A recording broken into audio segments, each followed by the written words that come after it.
Welcome to the Radiant Visalia podcast. Join us at one of our two services, 9 a.m. and 10:45 a.m. Download the Church Center app or visit our website, radiantvisalia.com, to stay connected with us. All right, enjoy. There is a heavenly city that I'm compelled to find.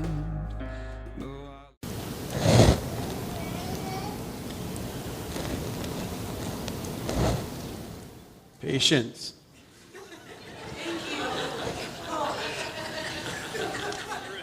How's it going with patience? Some here were squirmier than others. Patience, how's it going with that? The command here from James is to be patient over and over again. Be patient. Be patient. How many of you would describe yourself as a patient person? Nice. I like it. Thanks for that. Well, for the rest of us, James 5 has something to say. In the ultimate show of hypocrisy, last night I was yelling at my kids while preparing the sermon on patience. I just was like, this is so wrong. I'm so glad I get a sabbatical. Things are speeding up, right? Everything's getting faster and faster, and we just aren't good at waiting. We aren't good at waiting. In fact, at times I feel incapable of waiting, and I would not say that I'm a patient person. I think the ultimate evidence that we're having trouble with patience is that now drive-thrus have 2 lanes. Have you noticed that? I got in the McDonald's drive-thru and it's like it was not fast enough, that food. And so now we need 2 lanes in the drive-thru. I think that's the ultimate evidence that things are getting faster and faster and we're struggling to wait. Tiffany and I just moved out to Ivanhoe, and the internet connection it is unacceptable. I mean, I don't know how else to describe it. It is unacceptable.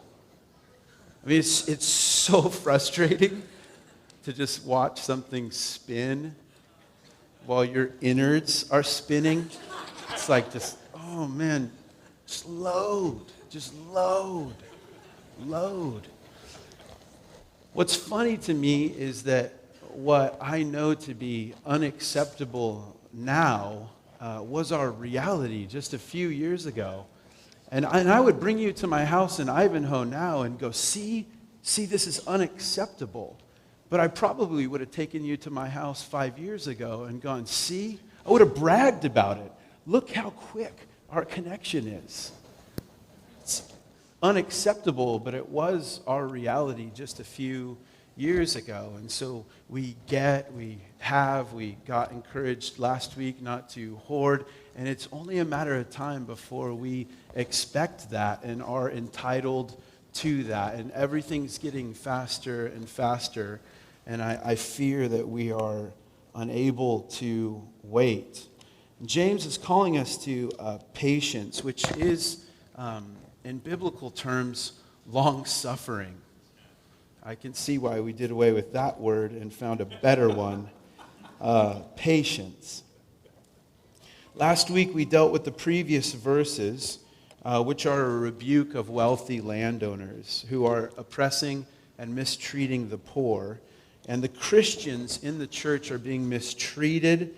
They're experiencing difficult times together. And the patience that James is calling Christians to here is the self-restraint not to retaliate. The self-restraint not to retaliate. And the patience James is calling Christians to here is a steadfastness. It's an invitation not to succumb under the pressure of suffering. when suffering, not to succumb to the pressure and to quit, but to endure in the way that Job and the prophets and the farmer endure, right? How many of you have dealt with the long suffering involved in the self-restraint not to retaliate? Everything in you is like, oh my word, if I could, I would, and I've got it all mapped out, and I know exactly what I'm going to say, and it's going to be long, it's going to be exact, it's going to be specific, it's going to cut deep. You won't even know what to say when I'm done with you. The self-restraint not to retaliate, the steadfastness not to succumb under the pressure when suffering. These Christians are being mistreated, and therefore James is calling them to patience and to not quit, right? So why not? Why not quit? It's bad. Why not just throw in the towel? Why not just resign? Why not give in? Why not break down under the load? Why would we be steadfast? Why would we be patient? What is James asking us to consider while we endure the wait? As we wait, as we're growing in patience, what is James asking us to consider? What's the fuel to endure? Because our legs are giving way. When I was a boy and enduring a car ride with a full bladder, I remember repeatedly telling my mom, I've got to pee. I've got to pee. I've got to pee. I got to pee. I got to go. I got to go. I got to go. I got to pee. And I remember my mom saying to me, well, think about something else. Think about something else. And I feel like James is saying, I want you to think about something else as you wait, as you endure. I know you've been wronged. I know not all is right. I know something needs to happen, but I want you to think, not about that, but I want you to think on some other things, right? And I remember telling my mom, I can't. There's so much pee in me, it's reached my brain. And all I can think about is I've got to pee. And she would say to me, well, what's something you like? What's something you really like? And I remember telling her baseball cards. Baseball cards were like my everything. My basis, even for friendship, was to come over to your house and trade cards. We didn't really, it was an exchange relationship. They were everything. They were it. They're what I spent my allowance on. My relationships were based on baseball cards. And I remember I would say to myself, Mickey Mantle rookie card, Mickey Mantle rookie card, Mickey Mantle rookie card, instead of I have to pee, I have to pee, I have to pee. And it was my attempt to think on something else, to endure the wait, would be to fix my mind on, to look forward to something. And this is, James going to shift our focus to beyond what's right in front of us. To look beyond what's right in front of us. The picture I had as I was studying this passage this week was essentially, what magazine are you going to grab while you're in the waiting room? We're in the waiting room. We live in the time between the times. We are celebrating that Jesus came. That's what we're doing here during the Christmas season. But at Advent, we're looking forward to his return. And we live in the time between the times. And while you wait in the waiting room, it's the only time I read magazines is when I'm at the dentist office or the doctor's. And I always feel torn, right? How long am I going to be here? Should I fill my mind with the trash of People magazine, right? Because that's an option. Should I figure out who wore it best? I mean, I feel tempted in the supermarket to pick up one of those things, but I only actually pick them up while waiting in the doctor's office or the dentist office, right? Who wore it best? Why is Ben Affleck on drugs again? Whatever it is. Is that what I should pick up? Or then I consider grabbing, something a little bit more, I don't know. I think about grabbing the National Geographic or the Time magazine. But I just get so depressed reading those. You know, it's like I want to be entertained with a Sports Illustrated. I don't want to catch up on current events. It's just so depressing. Even as you read a National Geographic, it's like, oh man, you open it up and you're like, that's a beautiful forest. And it's like, that forest is dying. That's why we featured it. Look at that waterfall. That waterfall is no more. Oh, geez. You know? Oh, these indigenous people, they're wonderful. They're dead. They're all dead now, you know? We killed them for their oil. Whatever, I don't know. It's just depressing. Even National Geographic, beautiful pictures, really depressing articles most of the time. So I'm like, what magazine am I going to grab? As I wait, do I want to be entertained with fluff and feel kind of gross afterwards? Or do I want to read the reality of what's going on and feel kind of gross afterwards? What should I fill my mind with as I wait? What are you going to focus on as you wait, as you endure? What will you consider? What will you read? What will you look to? And James is asking us to consider some things. He wants us to consider that the second coming of Jesus is coming. In fact, it's at hand, he says. He wants us to consider these characters, the farmer, the prophet, and Job. He wants us to consider your character, what's happening in you as you wait. And he says, fix your heart and watch your mouth. And then he wants us to consider God's character, that God is merciful and he's compassionate, right? So we're going to march through these together because I think this is fuel as we wait. This is what we should be fixing our hearts and minds on in order to endure, to become a more patient group of people. Consider that the second coming of Jesus is coming. Consider it.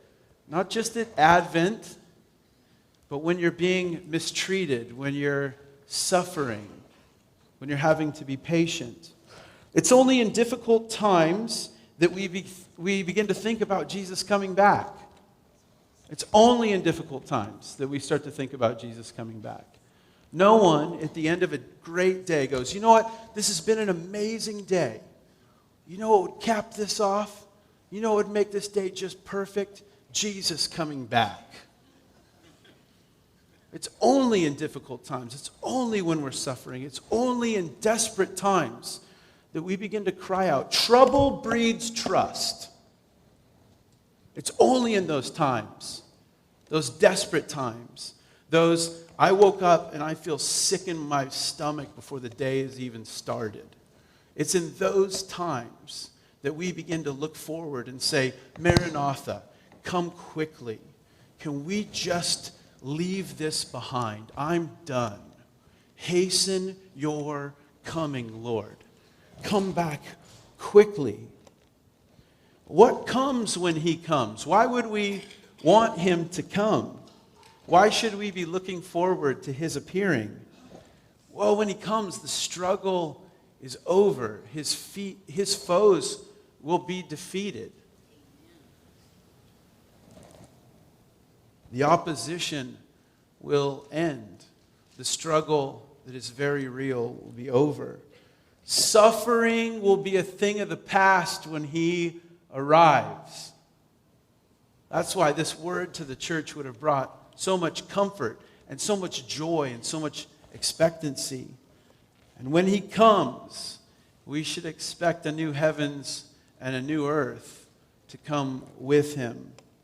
The world that we long for will arrive, says Scripture. The way we think the world should be, that world will arrive when he arrives. So we look forward to his appearing. We say, Lord, hasten the day. It's interesting to notice that all James needs to say is the Lord is coming. He assumes that we would all know about it. He doesn't spend any time unpacking what that may mean, right? He knows that just saying the Lord is coming, is going to bring comfort and is going to bring joy to his audience. He doesn't spend any time unpacking what it means when the Lord comes, because the New Testament spends plenty of time unpacking this idea of the Lord's return. We don't talk about it often. We don't think about it often. The New Testament, from Matthew to Revelation, 1 in 13 verses is about the Lord's return. Over 300 times it's mentioned. 1 in 13 verses is about Jesus and his return. As I read that, I couldn't help but to think that we don't emphasize it as much as the early church, because we are not suffering the way the early church was. If we were, we'd be talking about it more. And I'll stop there. We don't emphasize it the way the global church does, because we're not suffering the way the global church does. When it gets tough, this type of talk ramps up. Not just in your life personally, but in the church corporately. It's only in tough times that we're saying, Jesus, would you come? Can we start over? Let's start over. Let's start over. Some of you might be thinking, as I was, we don't emphasize it because someone thought it was going to happen 2,000 years ago. 2,000 years ago, James was like, it's at hand. He's at the door. And 2,000 years later, we're like, is he ever going to open the door? Is he coming through? How long will we be waiting here, right? There's this sense when I bring up the return of Jesus, you're like, look, I'm not holding my breath. I'm going to go to the coast for the weekend, and then I'm going to do this. Like, I'm not going to be caught thinking it's at hand.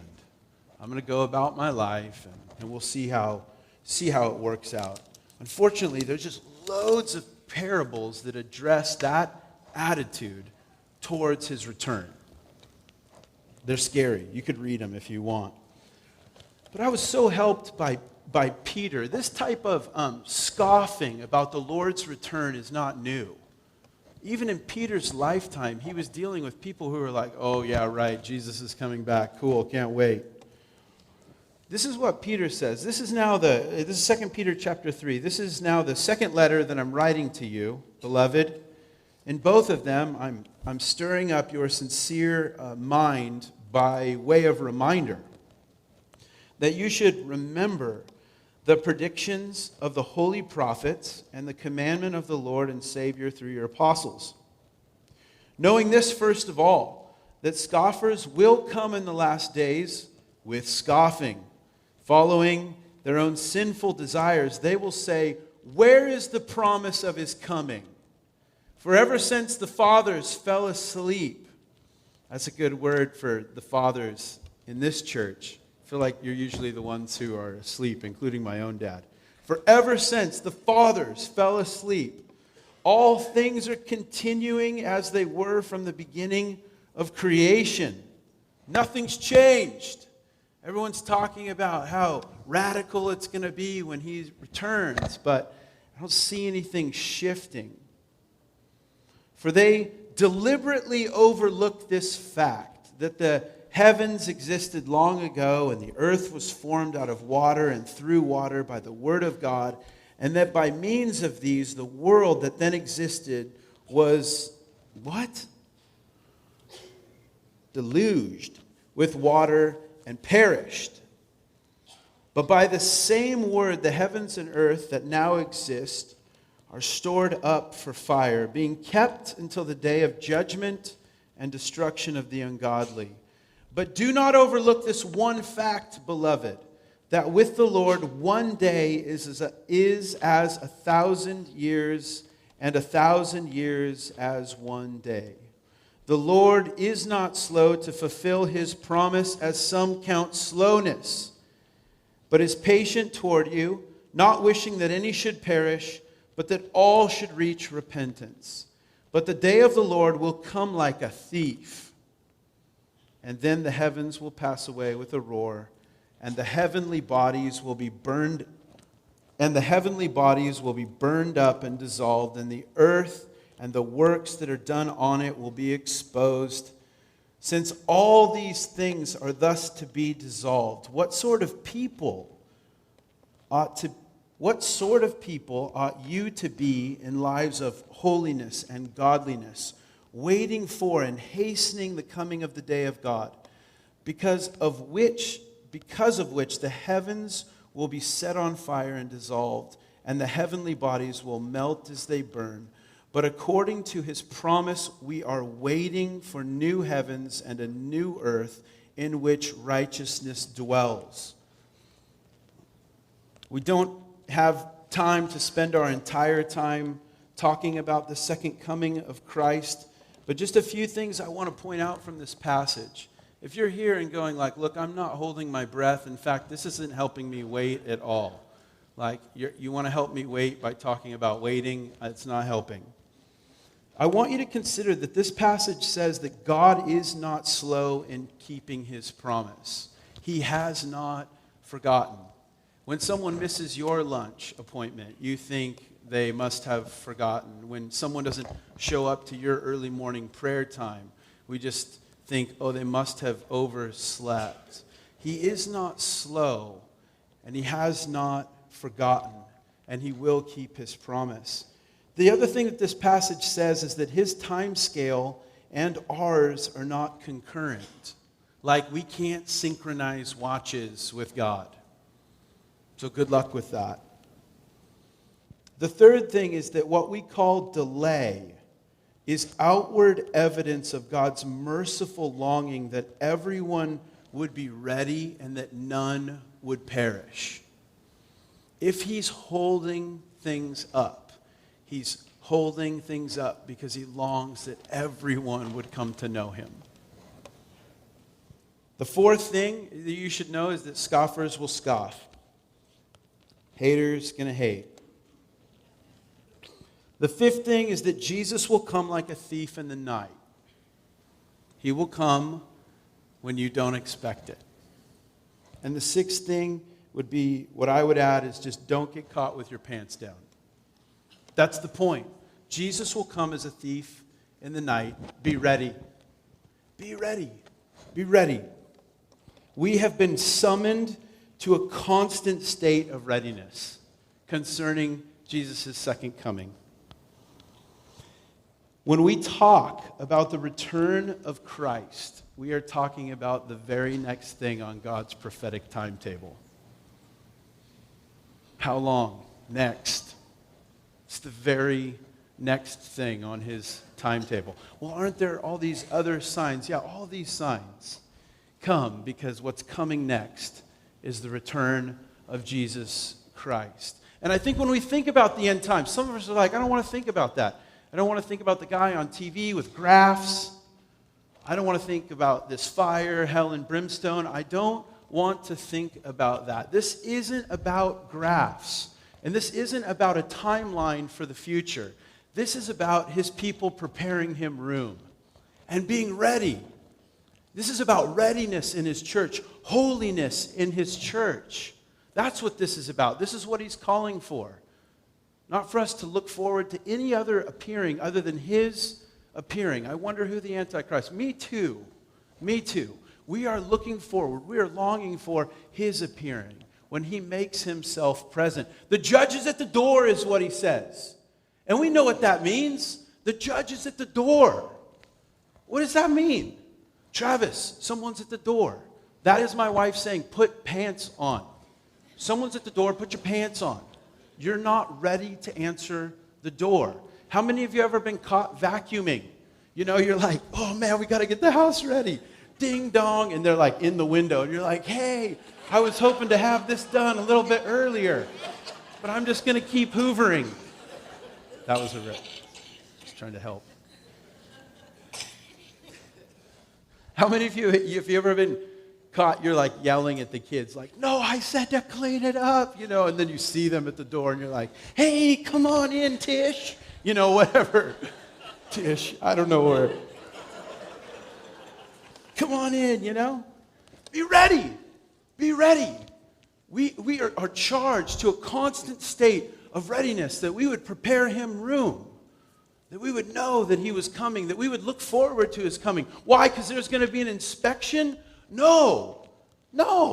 That's not how James is encouraging the church. Hey, we're going to get a visit from a regional manager, so let's make sure everything's in place for that visit.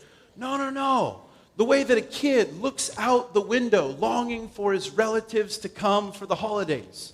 That grandma and grandpa are coming in that rental car, and we know it, and we made the house ready. And I can't wait to play with those cousins. The way that you long and look out the window in that way. Oh, prepare because there's going to be some challenge. No, prepare. There's going to be a wedding. There's going to be a wedding. His people are going to be his people forever. Forever. And that's why we look forward to this. Oh man, he's coming with a white glove. No. He's coming to take a bride. And we want to be in that number. And we want to be ready for him. Consider these characters. The farmer. The prophets. And Job. The farmer is a picture. Why does that happen? Darren, do you know? The farmer is a picture of process. The farmer, as we consider the farmer when we wait, we are considering that there is a process by which God works. The farmer sets out to obey the laws that God has set in place. The farmer sets out to ride the wave, right? So many things are out of the farmer's control, right?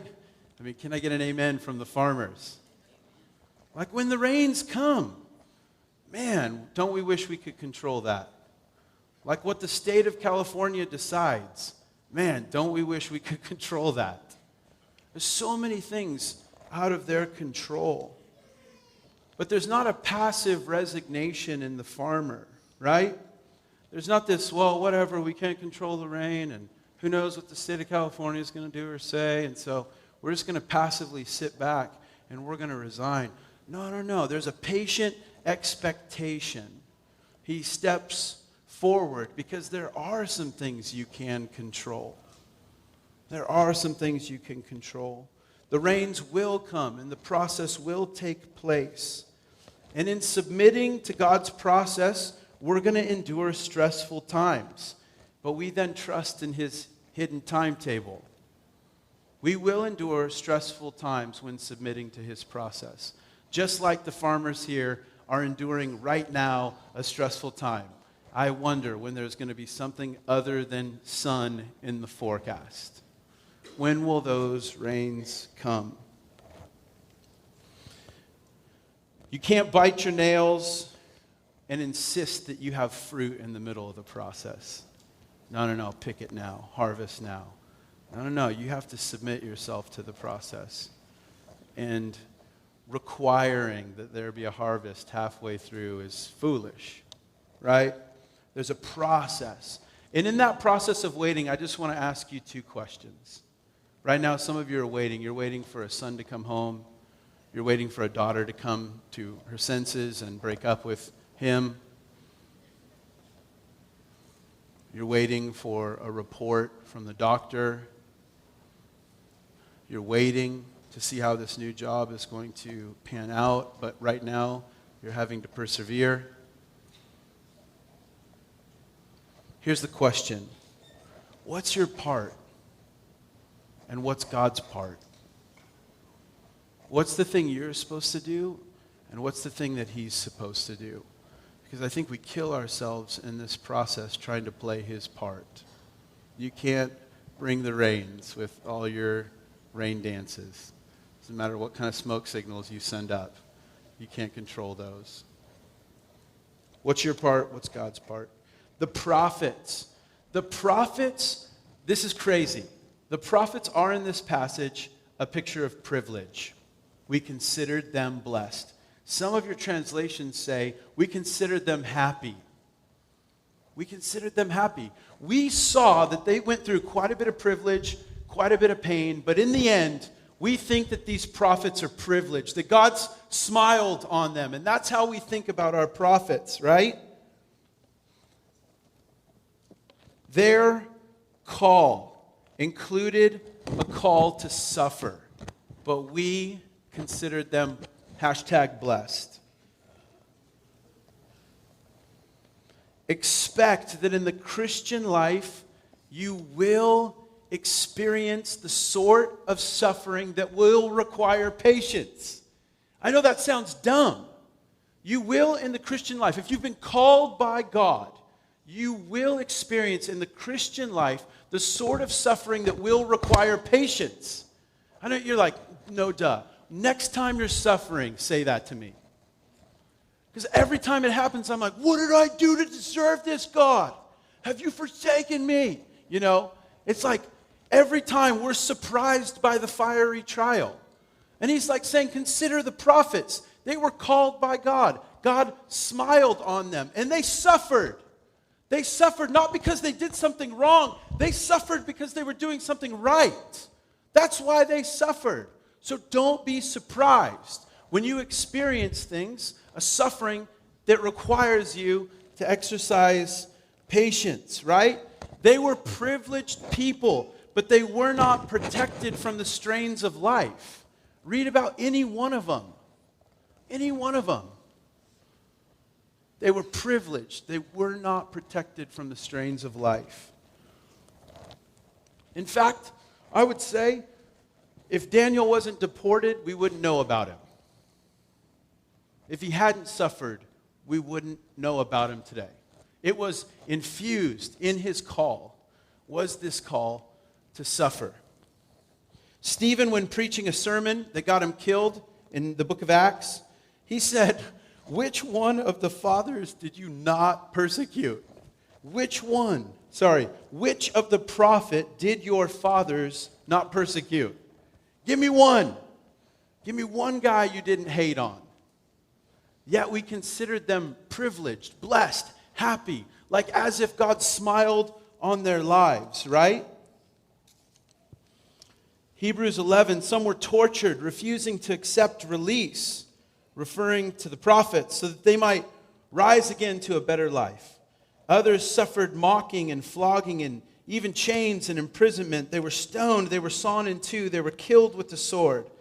They went about in skins of sheep and goats, destitute, afflicted, mistreated, of whom the world was not worthy, wandering about in deserts and mountains and in dens and caves of the earth. Yet we considered them blessed when we look back on their lives, right? We love a good story of steadfastness. We love it. We love a good story of steadfastness. We just don't want to live the story of steadfastness. It's like, give me the Hollywood version, the 2-hour version that ends with everyone chanting, Rudy, Rudy, Rudy, because against all odds, he stood in there, even though he was afflicted, ignored, being punished, persecuted, wronged. He stood in and he didn't quit, even though he wanted to quit. We love this story. You're living this story. You're in it.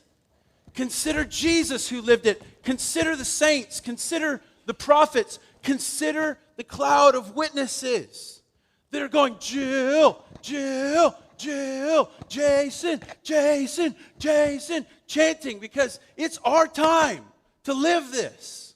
And unfortunately, it doesn't end in 2 hours. And that's why everything's based on a true story and not actually a true story. It's loosely based on a true story. That's why it ends in 2 hours. You're in it. You're one of those saints that through faith and patience is inheriting the promise. Through faith and patience, inheriting the promise. Not just the saints in the Bible, but saints throughout church history. We put up a Dietrich Bonhoeffer quote, right? last week, and we're like, man, what a prophet. God, he was blessed. He was hung with a piano string, which means that he didn't probably hang for long. But we look back and we consider, what a life, what an impact, that this many years later, we're still quoting him. I mean, I would love as a pastor, you ask me, what'd you do this week? Never once have I been able to answer conspiring to kill Adolf Hitler. That's what he spent his week doing. I went to lunch, I read, talked with you about what's going on in your life. What a privilege. What a privilege. That's what we say. We don't want to live it, but we love it. Hudson Taylor, I was thinking about him. Over 100 years ago, he founded the China Inland Mission, and he worked in China for 40 years. This is his quote: "The work of a true missionary is work indeed, often very monotonous, and apparently not very successful, and carried on through a great and varied but unceasing difficulties." That's the way he summed it up. While in his 30s, he was my age. He was my age when he lost 3 of his kids and his wife. In one summer, he lost his wife and 2 kids. Get your head around this, because we're supposed to look to these prophets. Something's supposed to rise in us. Tom feels called to the U.S. God's given me a prophetic word. I'm going to reach the people. In his summer here, he loses Josie and 2 of his daughters. That's what happened to Hudson Taylor. This is what he says: "I cannot describe to you my feelings. I do not understand them myself. I feel like a person stunned with a blow or recovering from a faint. And as yet, I'm only partially conscious." I don't even know how to talk about this. I was thinking about him a year ago when I was with Christian believers in Turkey, actually with Tom. Can we put up a photo of these guys? There should be a photo.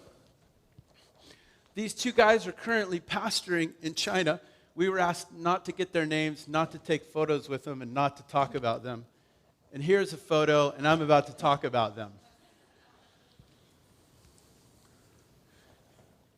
Their report to us was that it would be a conservative estimate to believe that 10,000 people are coming to Christ a day in China. A day.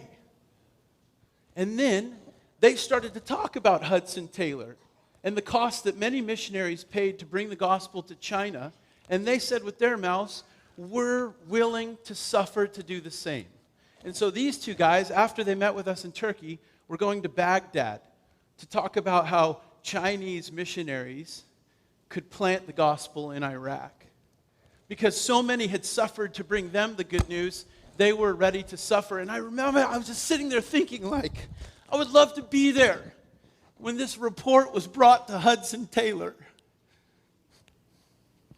who, like a farmer, was just sowing faithfully, breaking up hard ground, moving inland into China. And it's like he's waiting on the report, and it's like 10,000, Hudson. 10,000 a day. A day. I would have loved to see the look on his face. The man who lost half of his kids and his wife.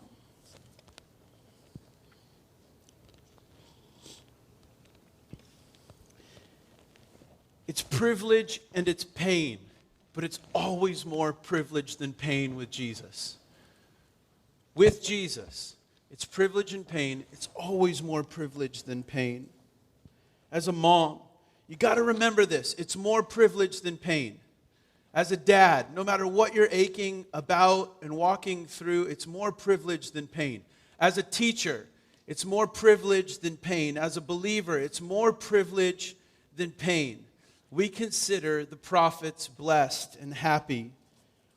Job is a picture of purpose in suffering. Behold, we consider those blessed who remain steadfast. You have heard of the steadfastness of Job, and you've seen the purpose of the Lord, how the Lord is compassionate and merciful. There was something happening as Job suffered. A drama was unfolding. And there was a point to what seemed pointless. And if you lose this, you're done. You will not endure. You will not be able to wait. You will not be able to be patient if you forget there's a point to this. If this becomes meaningless and pointless, and you're just a victim of blind circumstance, you will not be able to endure this. And what we see when we look at Job is that there's a drama unfolding. There's a point to what seems pointless. This is necessary what seems unnecessary. That's what we see when we look at Job. That this trouble is achieving something for us. If you lose that, you won't be able to wait. Consider your character. Establish your hearts, for the coming of the Lord is at hand. Do not grumble against one another, brothers, so that you may not be judged. Behold, the judge is standing at the door. Establish your heart. This literally means fix your heart when waiting. Fix your heart when waiting. Because your heart can let you down.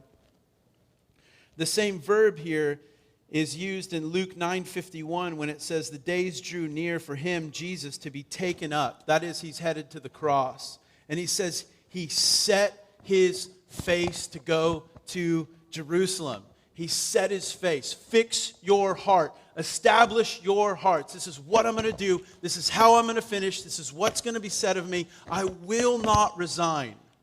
I will contend that I'm going to see the goodness of God in the land of the living. Set your face. Determination, resolution, persistence. We read in the chapter before that people were fattening their hearts, as in the day of slaughter. And now he's saying to the Christian brothers, fix your hearts. Fix your hearts. Set yourself on this. Watch your words when waiting, because our mouths can let us down. How easily the fellowship frays when under pressure. It's funny at this season, at this part of the football season, if your team is losing, your team is breaking down. And there's some name calling, I should get more touches. The whole team is faltering because they're under pressure and they're losing. And then for the teams that are winning, they're celebrating one another, honoring one another. And James is saying, this is what's going on. The fellowship is being fractured when it comes under pressure. Just one more point, and then we'll end.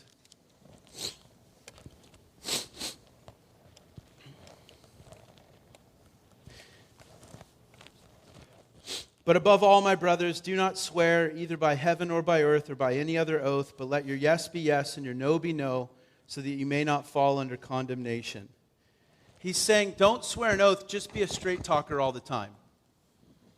Just be a straight talker. You don't have to say, I swear on my mom's grave. Always talk like you're swearing on your mom's grave. That's what he's saying. When you're under pressure, don't let your tongue falter. Watch your words. Watch what you say, right? I love it when I or pastors go, can I just be honest with you? And then you're thinking, that's kind of an indictment. What was the last 20 minutes? Were you not being honest with me? Can I just shoot you straight? You know, it's like, well, you should have done that like 20 minutes ago too. Like, that's what he's saying. Just be a straight talker all the time. God's character. Consider God's character. Consider God's character. This is the truth. In good times, we think good thoughts about God. And in bad times, we think bad thoughts about God. That might be the truest part of this whole sermon. Good times, we think good thoughts about God. Bad times, we think bad thoughts about God. And in the first chapter of James, we hear that God's at work in the bad times, not just in the good times. That's so hard for us to get our heads around. God's at work in the bad times, not just in the good times, right? When we talk about the second coming of Christ, there's all kinds of images that come to mind. One of them right here is God as a judge. But I love the reminder here in this passage that we look forward to what the judge has to say to us because he's merciful and compassionate. This would have brought them comfort because they would have known that the judge was going to rule in their favor. He was going to be merciful to us. He was going to be compassionate. Full of mercy, some of your translations say, right? Both these words are feeling words. Like what you need to know as you're waiting and as you're being patient and as everything feels sick inside of you is that he feels in his gut for you. That he feels the loss as well. That's what this word merciful means. The word in Hebrew means rahum, from the root word rahem, meaning female womb. That God cares for you the way a mother cares for her kids. That he feels for you. And you need to remember that when you're suffering, when you're having to be patient. Isaiah 49, can a woman forget her nursing child, that she should have no compassion on the son of her womb? Even these may forget, yet I will not forget you, is the Lord's promise over you as you wait. Fuel for your wait, Jesus is coming. That's fuel for your wait. Jesus is coming. Look ahead. Fuel for your wait, these characters have proven him faithful. Or and or. Fuel for your wait, your character is being worked on. Fix your heart. Check your mouth. Fuel for your wait, God's character does not change. He feels for you in this time. Would you stand with me? Ministry team, would you come forward?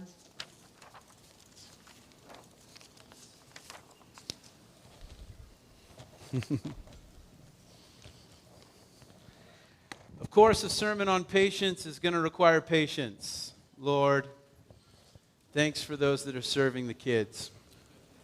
I want to ask you, Jesus, that you would reveal yourself to us, that you would eclipse the trouble. I want to ask that you would empower your church to wait ready and to be in our waiting a testimony to the watching world. It says something about you when we wait, and it says something about you when we're impatient.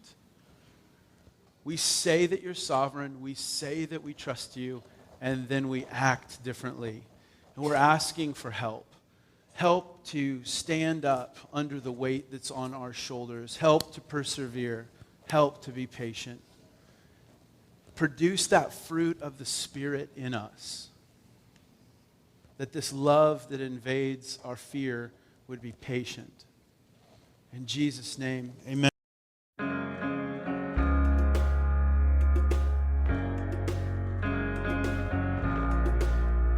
Thanks for listening. We want to be a resource for you as you walk with Jesus. So please connect with us at radiantvisalia.com.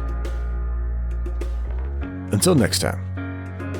There is a heavenly city that I'm compelled to find. Though I love the flowers and trees and the smell of the grinding sea and all the beautiful things here in life. And